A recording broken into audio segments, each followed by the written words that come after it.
Hello,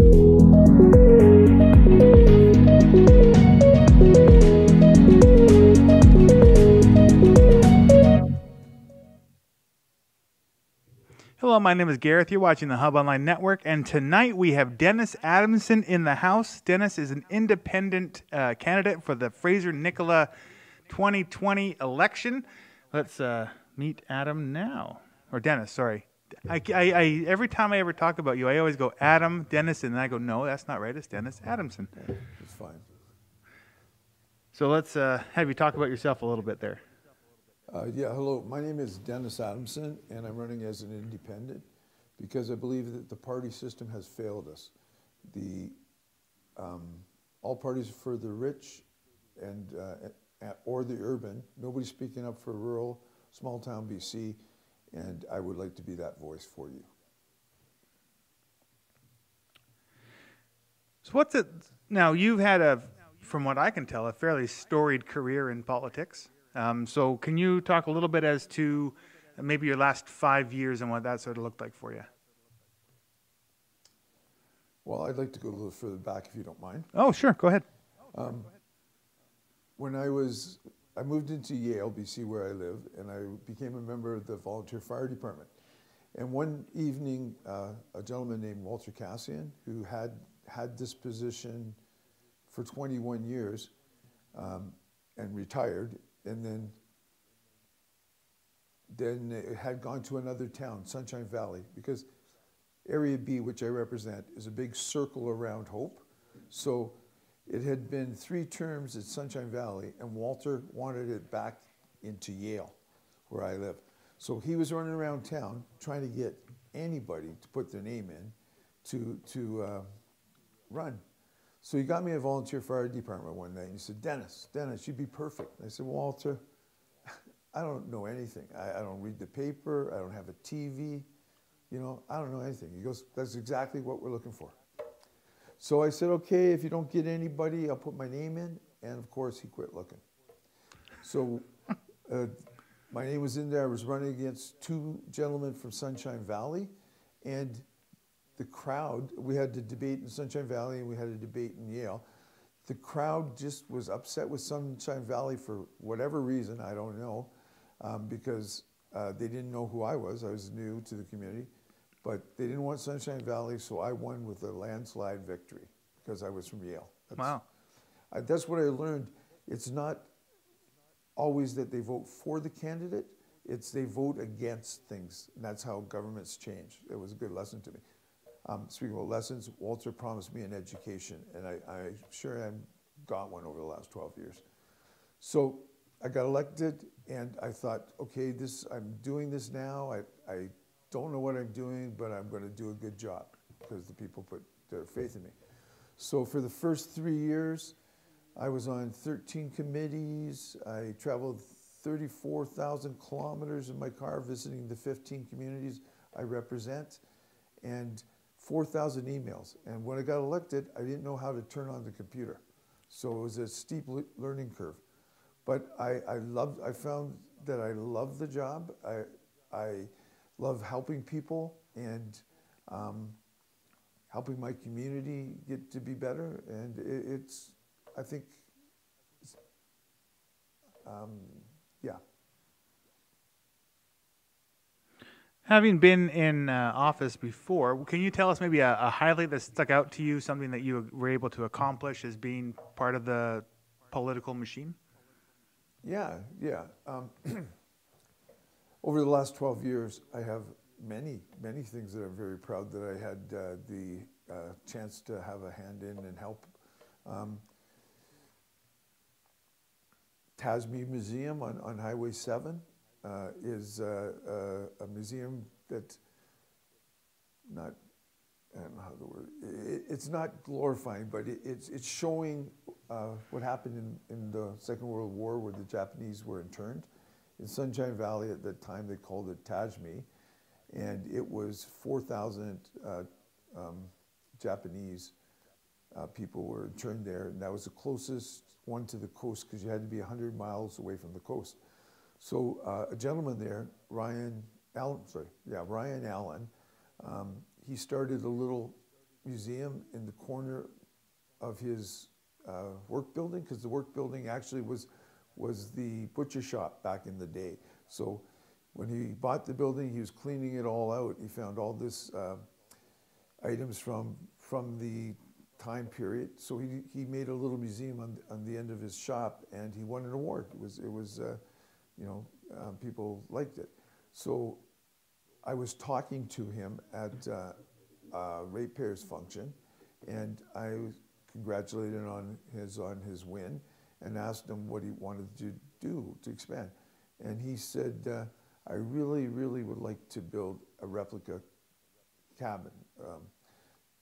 So I said, well, how much is that going to cost? And he said, 25 grand, he figured it cost. So I said, I can give you that out of our heritage fund. So now he's built a replica cabin, and he's just had an old building, which was the kindergarten school, moved over, and he just keeps every year. It's been 4 years now he's been building. Every time I go there, there's always something new. And he just won an award for Historic Place Day. It was, you had to have people show up at your historic residence or place, take a photo of themselves, a selfie, and send it in. And he beat out 530 some sites across Canada, and wow. his was the most visited. Yeah. Oh, that's awesome. It is awesome. And I had some help in that, which makes me feel good. Also, my wife's telling me, don't tell people this, but it's what I think is my favorite. And the reason it's my favorite is nobody told me to do it, and I just came up with the idea on my own. So every September, the local government goes to a conference with the provincial government called UBCM. And there we get to go and meet with staff, usually from the different ministries, and beg for stuff for our areas. Like you'll go and say, we need the potholes filled on such and such a road, or whatever the item is. You need money for your community center, whatever. So, like I say, usually you meet with staff. For some reason, I had a meeting with the Minister of Highways. I don't know how it happened, but it was scheduled meeting with the Minister of Highway. So I'm packed up to go to the convention, and I'm thinking, what am I going to say to this guy? Fix the potholes or repave that little road? And as I'm driving out of town, I see this boarded up, which I know it's there, but I saw this boarded up. It used to be a tourist handing out stuff years and years ago, and they had boarded it up. And I knew there was running water to there because the Historical Society had asked me if they could get away with paying the parcel tax because no water was used, and I worked that out for them. So I knew there was water coming to this old shack.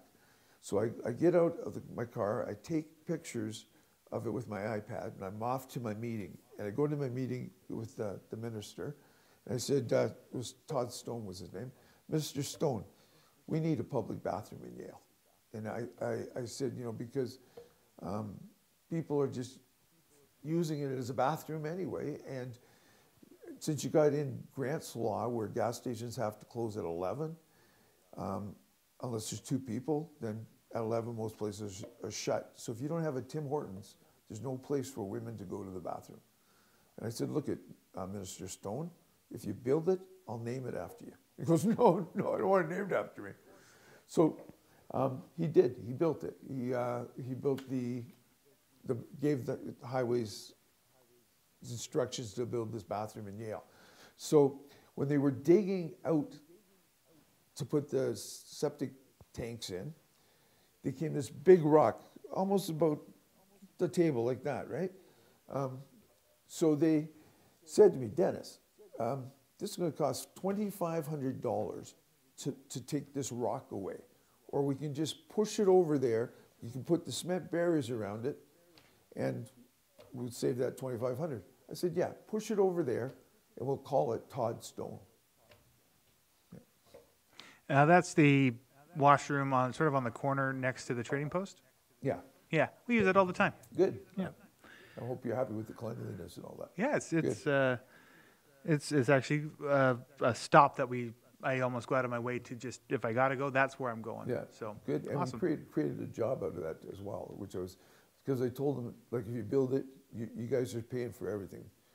You know, and we're not having pit toilets, we want flush toilets. And if you build it, you have to have somebody do all the work. So one local person got a job, which is great. So now let's talk more current times. So here you are, you're running as an independent. What are some of the things that you would like to see happen in the Fraser Nicola riding? And so, like, what are some of the challenges that you see us facing, and what are some ways that you think you can mitigate those challenges if you were elected? No, when I'm elected. I see, you know, unfortunately, we're living in an area that is economically depressed, and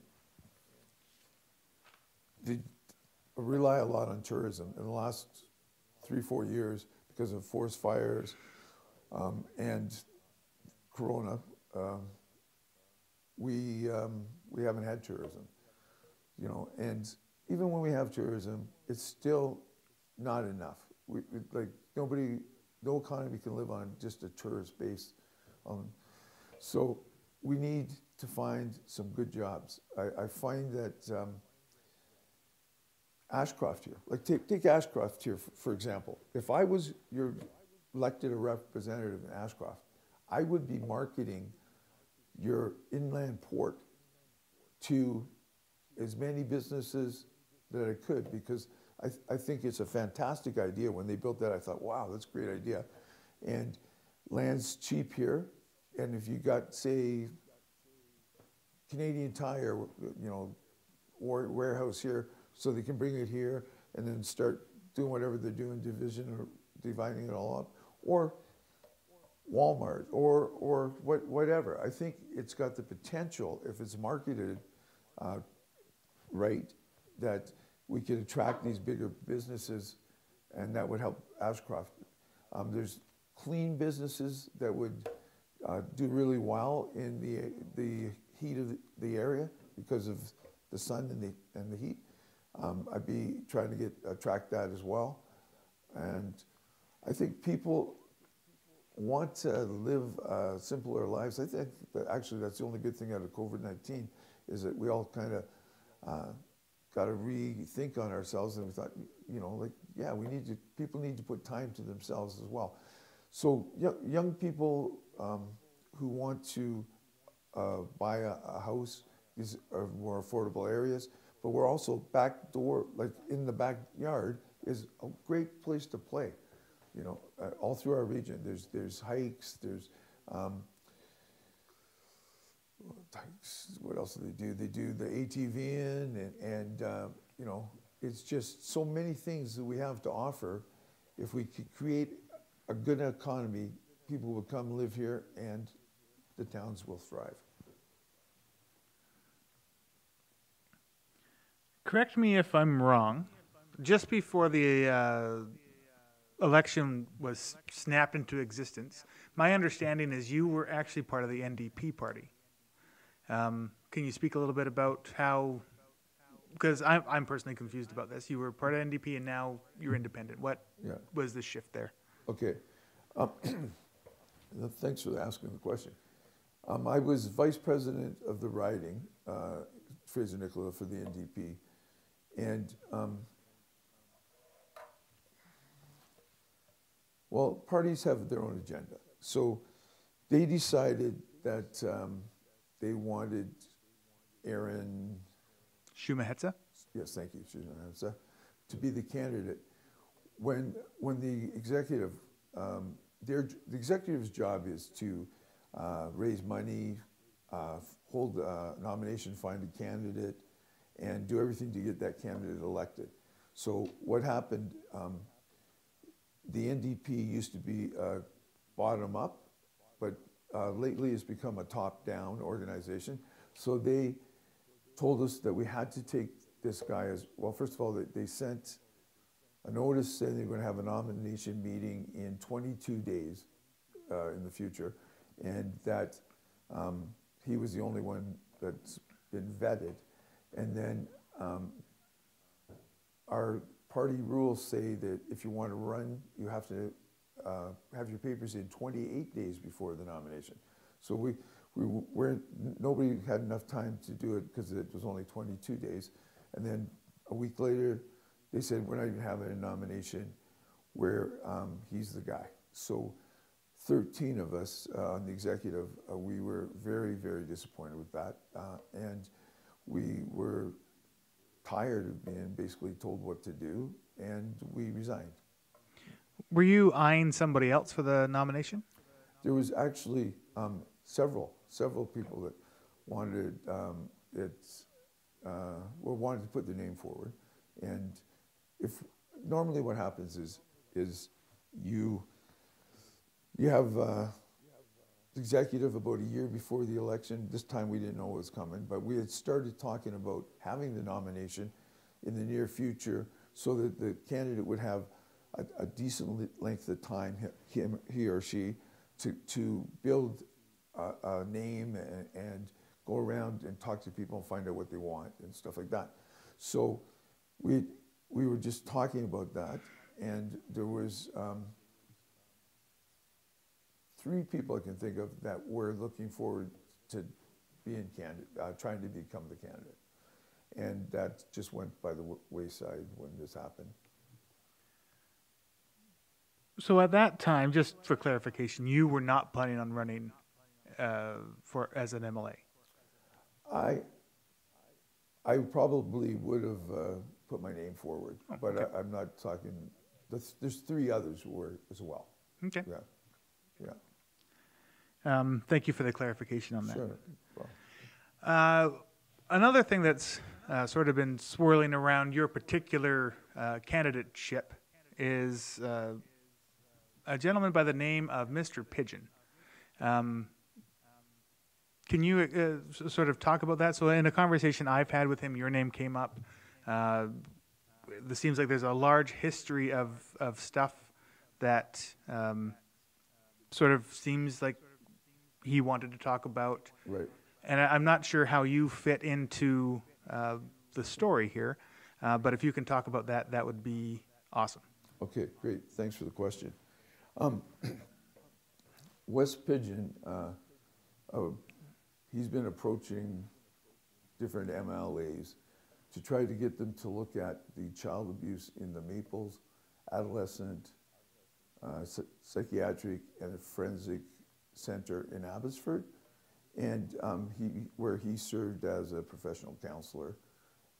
And everybody he approaches, he's approached MLAs in every party, and nobody wants to look into it for some reason. So I can give you an example. It's something the parties don't want to talk about for some reason. I was in a meeting in Chilliwack, and one of the MLAs was hosting it from the NDP, and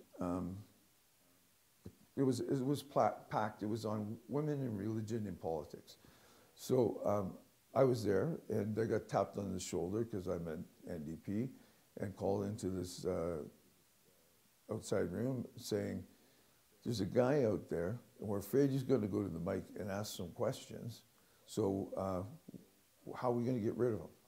And I said, well, then ask us questions, right? That's what we're here for. But they didn't want to do that for some reason. So they decided, and the man turned out to be Mr. Pigeon. So they were trying to figure out how to get out of it. And one of the gentlemen said, look, I'll go start getting him, I'll go aggravate him, and let him hit me. I'd take a punch in the head for the party. And anyway, it didn't come to that. But Mr. Pigeon has that effect on these people, and I don't understand why. So he approached me, and he told me about the child abuse. And at the time, I couldn't do anything about it because the party doesn't want to talk about it. So when I became independent, I ran into Mr. Pigeon again, and I thought, now I don't have to worry about what the party says. I can just try to get him the platform to seek out to tell his story and support his evidence and stuff. And I think that's part of the problem with parties. It's like they're almost, like a cult, right? It seems, or when you're in it, you may see stuff you don't like, but you don't want to hurt the party, right? And this is every party. This is why parties have to go. So, like I say, he's gone to a lot of MLAs who just don't want to touch the subject, which to me, it's I can't even understand. If you know about some child being abused and you don't do anything, in BC, it's 6 months in jail or $10,000 or a $10,000 fine or both. And so he's kept track of every MLA that he's went and tried to get help from. And like I say, I don't understand why they won't do an investigation. They never say that he's wrong because they don't look into it. So, right. Yeah. So to me, it's all also sort of goes to morals. Like when you're talking to somebody that you want to represent you and you ask them, hey, are you going to stick up for children? And they don't. I don't want the kind of leader anymore. I'm telling you, if you're in a party, put down the Kool-Aid, you'll feel a lot better.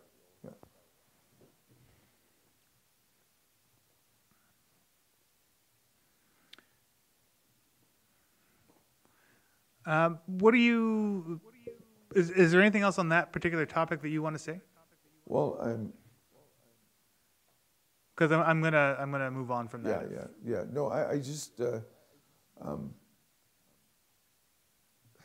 it's a touchy subject, child abuse. Nobody really wants to admit it's happening sometimes, I think. But we owe the children, even if, like the Maples facility is for the most troubled kids in BC. This is their last chance for hope, for being fixed. And this is most vulnerable children. And lots of them are for Fraser Nicola, he told me. And we're letting them down by not investigating this. And like I say, I think every MLA that said who did nothing, Jackie Taggart being one, Sonia of the Green Parties, and they're all been asked to do something about it, and none of them did. And I think it's just terrible.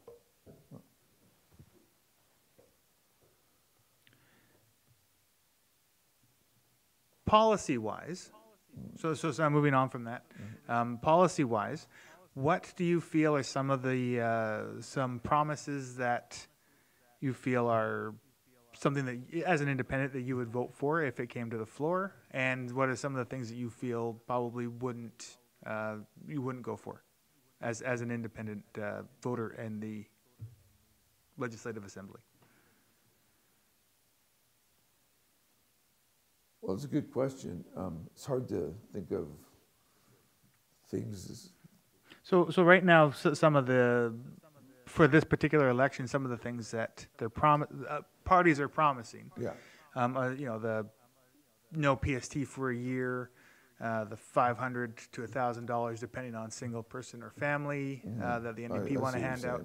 Yeah. So what are some of the things that if you were elected, maybe you would champion, and maybe what are some things that you would, for the province, want to bolster? Okay.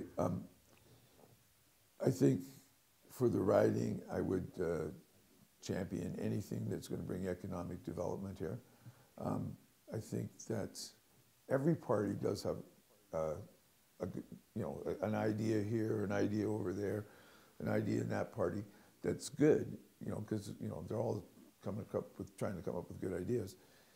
Even a blind squirrel will stumble over a nut. So I will support that blind squirrel if it's an idea that I believe Fraser Nicola would be behind. I think that we want clean energy. We don't want pollution. We want living wage, not minimum wage. We just want to try to make it a better place for everybody. I think the hospital here in town, it should be open. Hope Hospital should be bigger. And even places like I was talking to Logan Lake, and they don't have a doctor. So we need to get the basics so that people say, okay, I can live in that community, you know. And I will fight for you whenever something is going to help us. I'll fight. If it's hurting us, I'll fight to not have it. So thanks. Having spoken with all the other candidates, only one party so far seems to have a strategy that they're, you know, with meetings and talking points and that sort of stuff. And that's, so far, everybody else doesn't seem to be in contact with other MLAs or the leader or whatever. As an independent, is there any kind of support structure for yourself as you're running as an MLA? Yeah, I have constituents who are happy with my 12 years of service for them, that have made donations and given their time to help me get elected, because they believe that if I go to a bigger arena, right now I'm doing Circle Round Hope, and if I go to a bigger area, I can help more people like I have helped them in the last 12 years. And so yeah, I do have support that way. How do you, so Fraser Nicola is a fairly big riding. I'm not sure if it's the biggest riding in BC, but it's a fairly big riding. Yeah.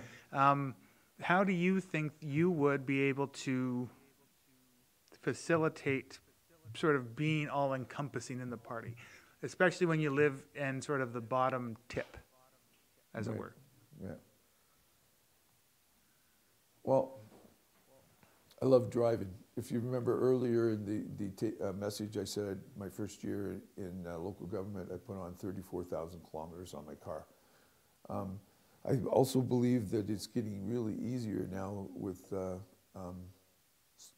Zoom or different platforms like that, that you can actually, you're almost like face-to-face, not really face-to-face, so we all kind of hate it, but it is the future, and I believe that way it'll allow the constituents more access to their politician. And I would also be probably setting up a place in a couple of the different communities like Ashcroft and maybe Lillooet, Hope or Merritt, where I do a day a week there. Right. Or I have staff there for a day a week or something, so that we can go direct to the people. And I tell you, you'll have my number, give me a shout. I'd be happy to come and look at your problem, see what I can do to solve it. That's how I work now. If somebody calls me and says, Dennis, I got a problem, I hop in my car, I go over, take a look at it, and then we try to solve the problem. I get, you know, like whatever it is, and get on with life. Yeah. I work for you.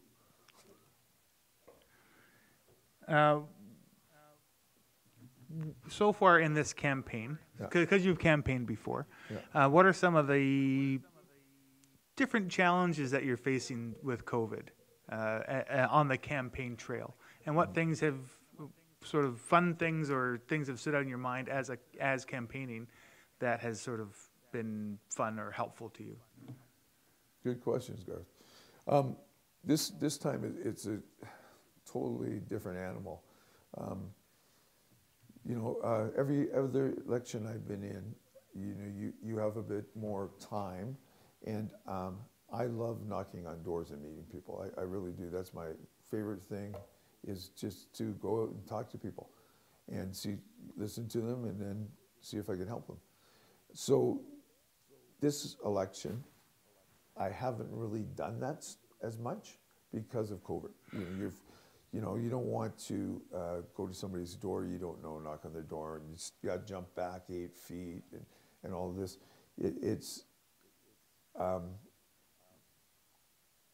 It's harder to reach the public, but it's for their safety as well as your own that you don't canvass door to door. So I got, not a lot of signs. Being independent, you run on a tight budget. So I got signs out there with my phone number on them. And places like the Hub here, that's a wonderful way to get your message out. And I want to thank you for that, Garth. And when I did the show here with the other candidates, I received emails from different people with questions. And, oh, good. And no, it was really good. Yeah. So stuff like this is how, that's why I'm here on this last day, because Garth can get me an audience. Awesome. Yeah.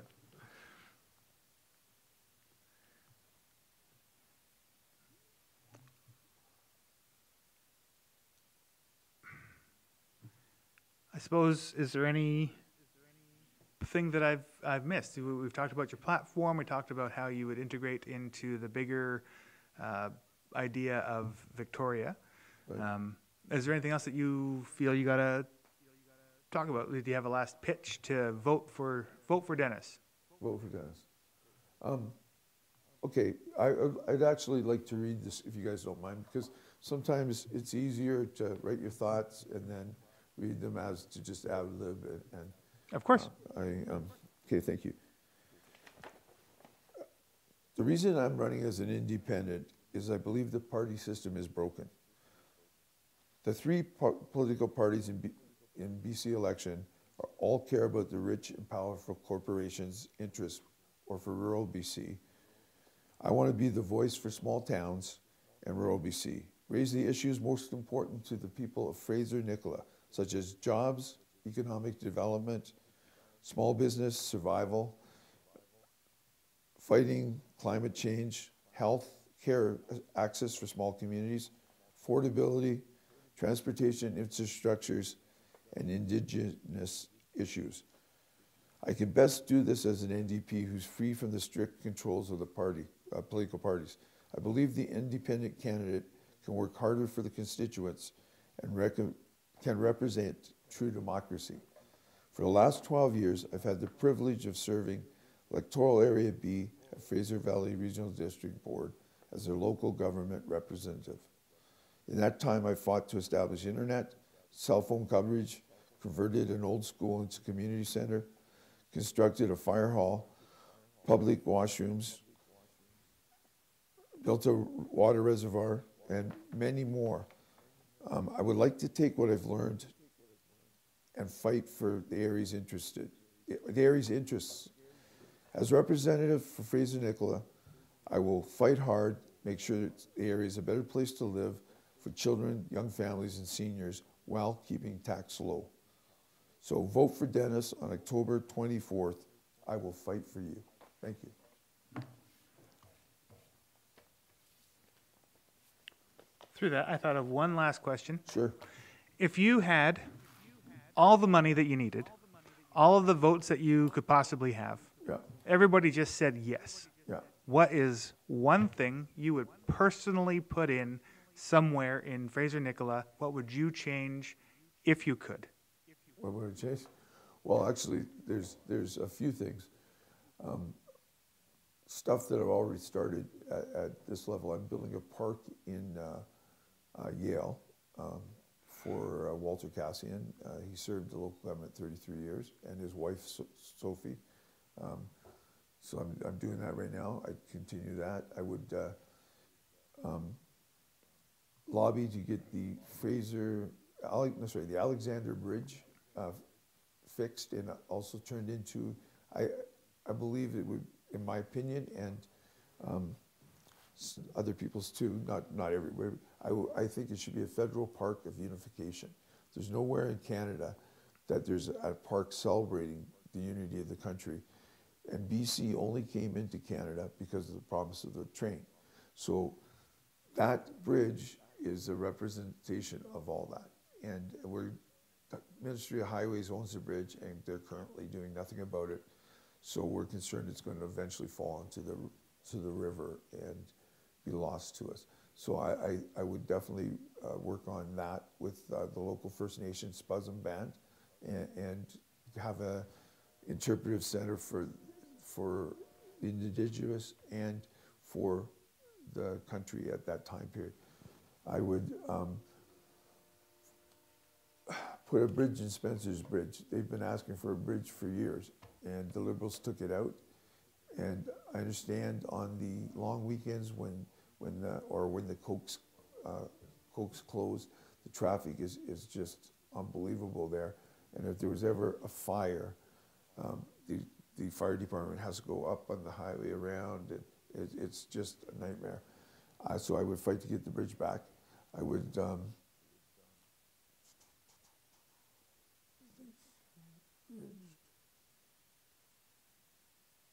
well, I'd always fight to get more jobs coming in.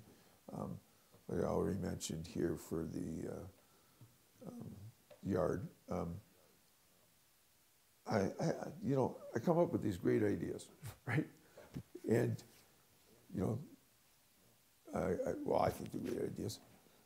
This spring, I wanted to build a statue in Yale, 27-foot high gold penner, because I thought people would come and that would get people to stop and take pictures and all that.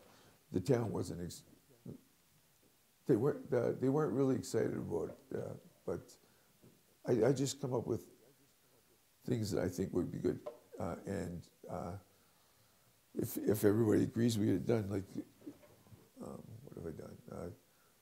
Down on Highway 1 at 100 Creek, if you're coming east, there's a container, two containers, one on top of each other, and the message says, "Number 1 highway for a reason." It's to attract people to go on the number 1 instead of the Coquihalla, because tourists that are just here and they punch in the the thing in the phone, it takes them up to Coquihalla, and they miss the beauty of Highway 1. Highway 1, people come from all over the world to travel Highway 1. That historic Gold Rush Trail, and it's just so beautiful. I would put money into that to help the local businesses, to encourage travelers to come like that. And what else? There's always something. There's always something you have to do. No, that sounds like a lot. That's a pretty good list. Right. Last thing for me is, who'd you vote for? No, I'm just kidding. Okay. I just went for the top guy. I just opened it and stopped there, and yeah, I wasn't going to say that.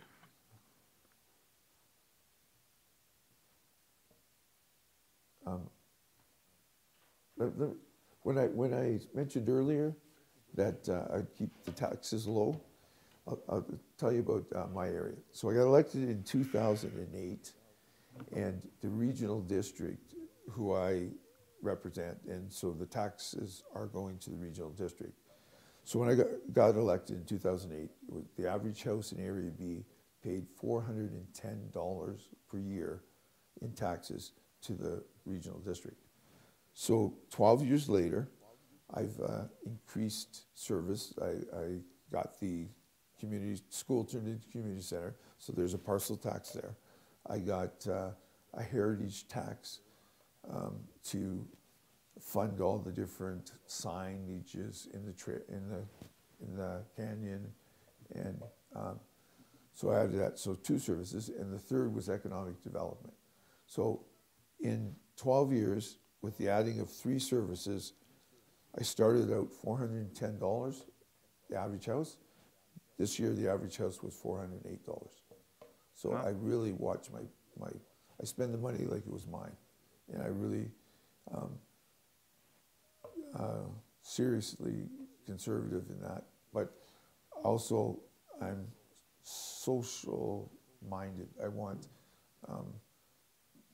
everybody should be looked after, seniors, the homeless, We got all these problems that we got to solve, and I believe we can do it. You know, if we just work together and do unto others. Yeah.